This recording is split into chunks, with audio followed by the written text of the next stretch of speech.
kepada saksi Ibu Eva ya. Selamat datang Bu. Terima kasih Pak.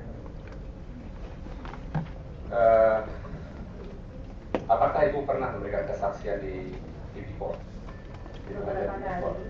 Beberapa kali di dalam kasus waktu itu untuk kasus sekjen Departemen Sosial, Kementerian Sosial, dan satu lagi untuk kasus Ibu Hatta Timur.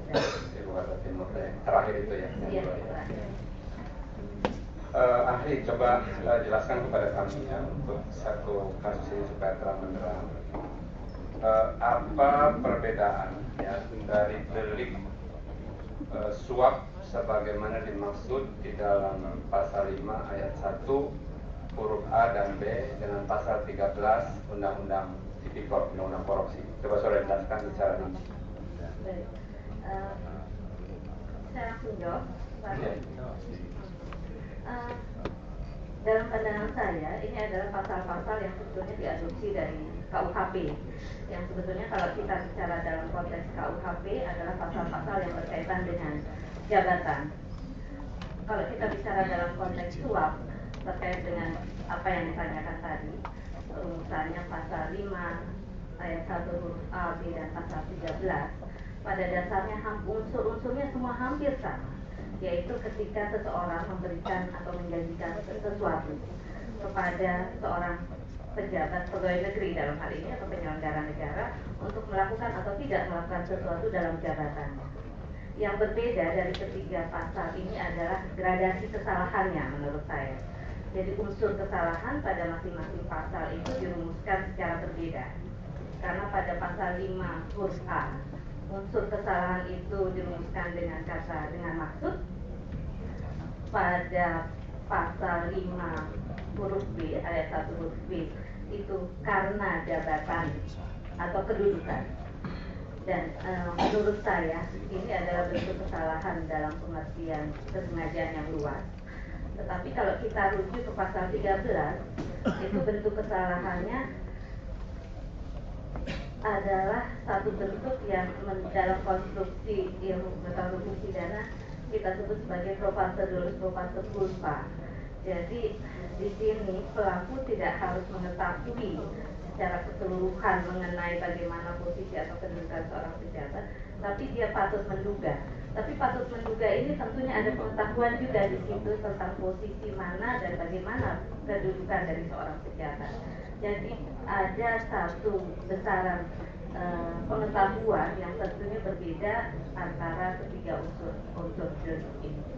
Baik, sehubungan dengan jabatan ya, di dalam satu rumusan delik pasal 5 ayat 1 huruf A dan B dan pasal 13 juga itu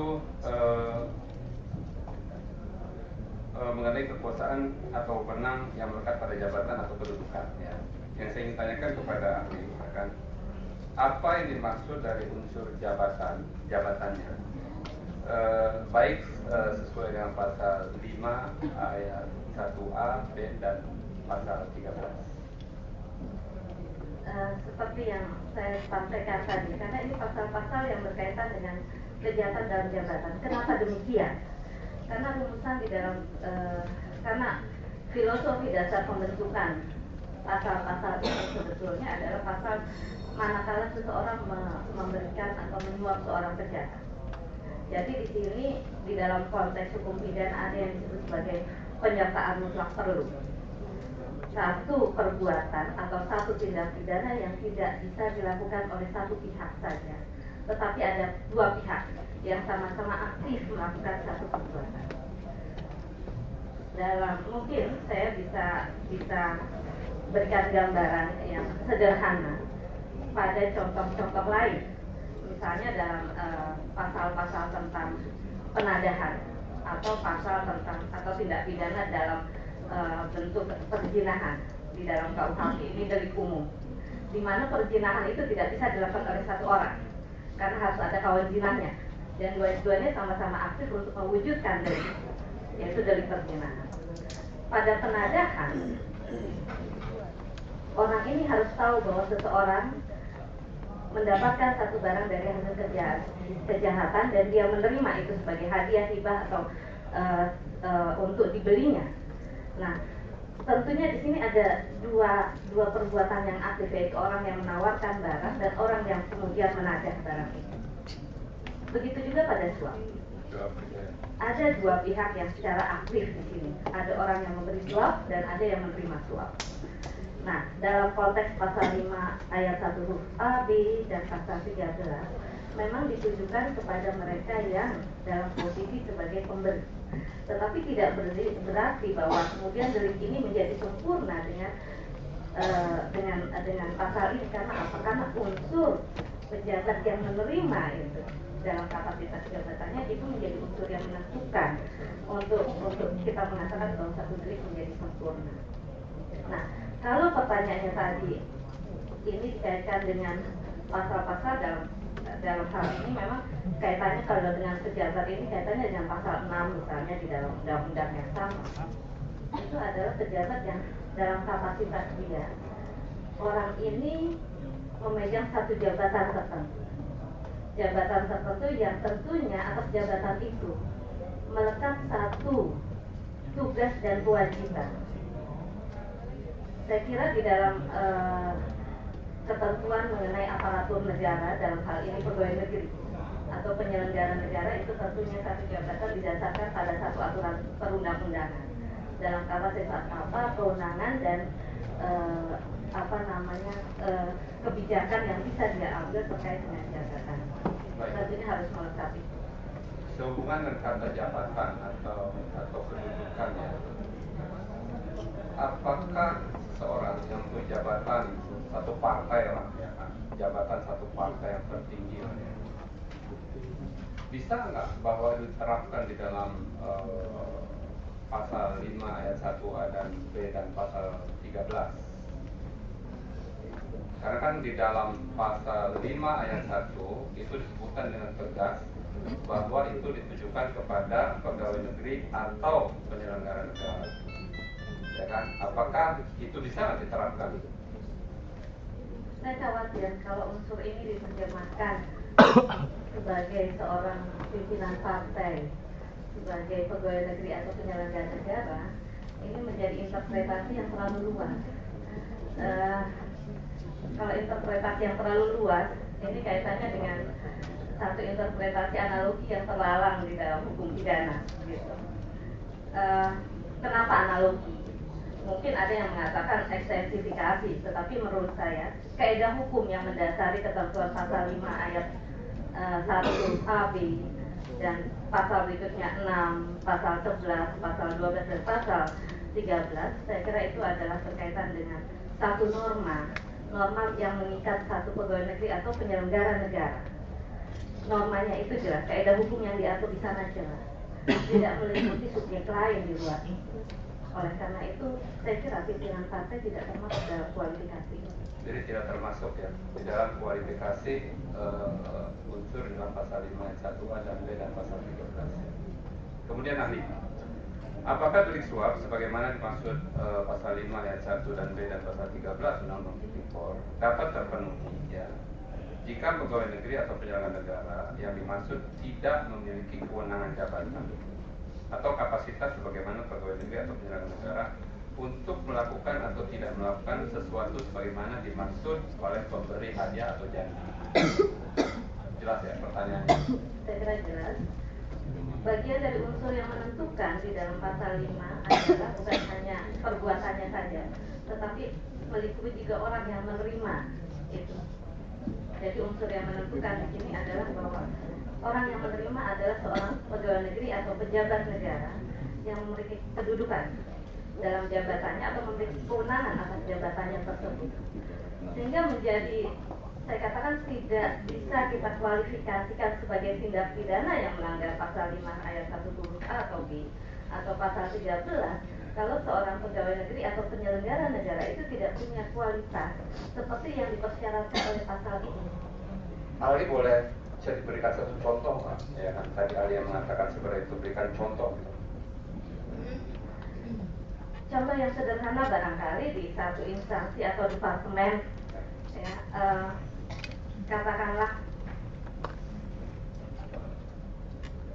saya tidak mengambil contoh, saya contohkan misalnya saya alhamdulillah jadi pegawai negeri malah tidak pakai itu karena saya langsung diminta oleh universitas.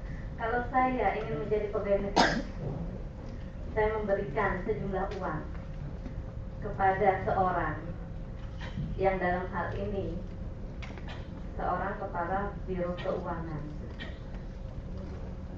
di Kementerian Diknas. Pertanyaan kita, apa kewenangan dari seorang kepala biro keuangan? Menentukan anggaran, mengeluarkan anggaran, pengelolaan anggaran. Tapi apakah dia punya kewenangan untuk menentukan apakah saya bisa menjadi seorang PNS atau tidak? Saya kira atas jabatan itu dia tidak punya. Dan tentunya akan jadi salah alamat kalau kemudian kita katakan bahwa seorang yang ada di dalam kualitas seperti itu seorang yang kemudian. Kalau begitu artinya, kalau kita memberikan kepada orang ya dalam arti dia tidak mempunyai satu kewenangan di dalam jabatannya, tidak sesuai ya, kita memberikan kepada orang tersebutlah, apakah itu termasuk satu delik suap? Kembali lagi kepada unsur dari pasal 5 dan pasal 13 seperti yang ditanyakan tadi. Karena unsur yang menentukan adalah pegawai negeri atau penyelenggara negara yang memiliki kewenangan dalam jabatannya, tentunya kita tidak bisa mengatakan itu adalah suap sebagaimana yang dimaksud di dalam pasal 5 dan pasal 13. Katakan saya selaku pimpinan partai lah gitu ya, minta tolong kepada saya ya untuk mempengaruhi menteri keuangan lah gitu ya kan. Seseorang kasih uang ke saya gitu kan. Itu apakah termasuk satu delik suap ya? Yang tidak dalam jabatannya saya untuk berhubungan dengan menteri keuangan. Seorang pimpinan partai mungkin punya pengaruh secara politis, tetapi apakah itu menentukan seorang dalam jabatan tertentu kemudian melakukan kebijakan kepada dia? Saya kira tidak secara langsung. Oleh karena itu, saya tidak bisa mengatakan seorang pimpinan partai itu masuk dalam kualifikasi ini. Saya harus berhati-hati, Pak. Karena apa? Karena memang ajaran lex serta di dalam hukum pidana kan jelas sekali ya. Nulum delictum nulla puna sine privia lege punali itu tidak boleh kita hianati gitu ya. Artinya apa yang dirumuskan di dalam undang-undang, maka itu harus diterjemahkan sebagaimana apa yang dikehendaki oleh perumus undang-undang. Boleh dianalogikan nggak? Kembali lagi, interpretasi analogi itu terlarang di dalam hukum pidana. Saya kira rumus kaidah hukum yang diatur di sana jelas. Jelas kan? Jelas sekali. Baik. Bagaimana bila suap tersebut diberikan kepada pihak ketiga sebagai fasilitator ya? Dan bagaimana dampaknya bila pegawai negeri atau pejabat negara tersebut tidak melakukan dalam kewenangannya sebagaimana diinginkan oleh pemberi suap? Beberapa putusan Mahkamah Agung yang saya coba baca dan saya coba telusuri memang tidak memberikan satu syarat bahwa benda yang dijadikan alat untuk menyuap, katakanlah jenis uang, itu diterima langsung oleh orang yang dituju oleh peserta delik yang lain, yaitu orang yang menerima suap. Jadi bisa saja diberikan kepada pihak ketiga, tetapi di sini harus dipersyaratkan bahwa antara si orang yang pemberi suap dan penerima suap harus tahu mengenai itu. Karena orang yang diberikan itu tidak lain dari perpanjangan tangan mereka. Jadi dia semata-mata sebagai alat untuk kemudian mengantarkan benda yang dijadikan alat untuk menyuap ini dari satu peserta kepada peserta yang lainnya. Gitu. Nah, menjadi masalah memang kalau kemudian satu pihak itu tidak mengetahui itu, ya, tidak mengetahui itu. Artinya si pemberi suap sudah menerima kepada orang ketiga, kemudian si penerima suap tidak mengetahui bahwa dirinya disuap. Jadi itu ini bukan merupakan, saya kira delik ini di dalam bahasa hukum pidana barangkali adalah deliknya tidak selesai atau tidak sempurna. Tadi ahli mengatakan bahwa itu adalah satu syarat ya, syarat mutlak bahwa pemberi dan penerima itu memang harus ada hubungan.